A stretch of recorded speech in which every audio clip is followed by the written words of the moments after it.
one of my quotes that I really like is children will be what they see, to some degree, even though there are limitations to this idea. But we learn behavior partly through emulation and observation. What was something, like a story maybe you can share, of something you saw your father do that formed a belief of yourself, that helped you So to my parents had very traditional gender roles. My father good was good the good or provider. bad, right? Yes. Yeah, good or bad. My father was the provider. My mother was the homemaker, mother. Um, that was one, big thing I took growing up around that. My parents were both very actively involved in community and in charity. One of my earliest memories, my mother was part of a number of local community organizations, and one of them was a kosher meal service for people in hospital. And she would take me regularly before school. They would have, a bunch of women would get together and prepare meals, and those would be frozen and then delivered to hospitals to be available for kosher patients. And she would take me before school, and I'd spend some time peeling vegetables. And and my father was also very active. He was generous philanthropically, but he was also very active on committees. And that was something that I was exposed to from a young age. And my father in particular was very passionate about Jewish continuity because he had lost all of his family, all except one brother who lived in the US. And he formed the view that the key to Jewish continuity is Jewish day school education. And he invested heavily in both his time and his finances to support local Jewish education. And again, that was something that I took from him, the passion for Jewish continuity, and I sort of extend it to family continuity. You know, the Jewish people, we've been around for a long time, we'll be around for a long time. And the Jewish story is a fantastic story.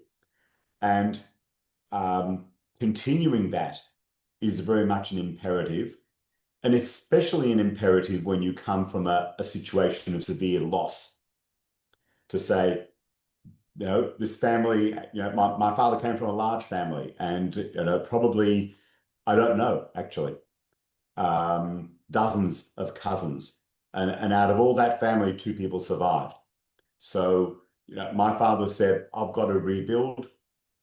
And he did. And we're a large family now. But not just rebuild something that maintains the values and the traditions that he was brought up with. And that's something that I very much carry within me.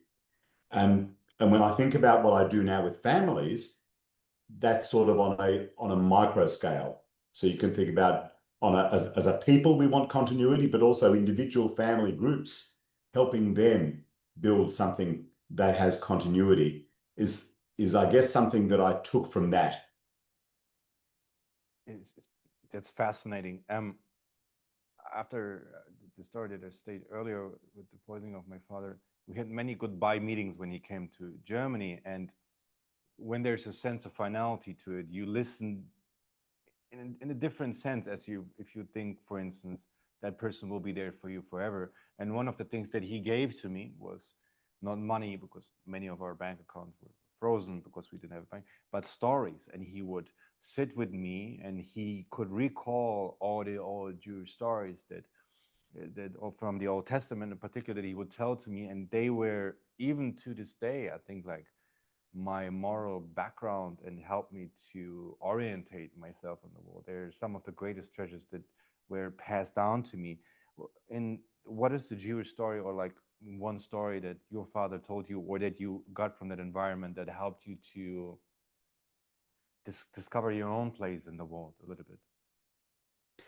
So we were brought up with a very strong Jewish tradition, Jewish day school education, which meant an Orthodox school, which means we are studying classical Jewish texts, the Bible, Talmud, and a lot of them are studied quite intensely.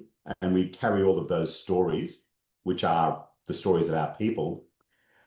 my father, for many years, did not tell stories about his family. And that was common among Holocaust survivors because those stories were not good stories.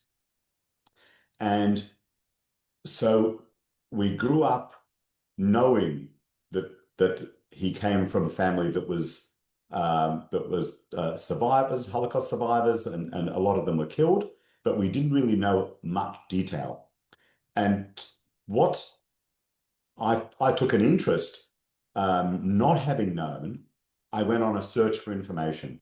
So after school, I went to study in Israel, and I met up some cousins. So we knew we had cousins scattered all over the place, and a couple of these cousins in Israel, and I would reach out to them and I'd say, tell me about the family history.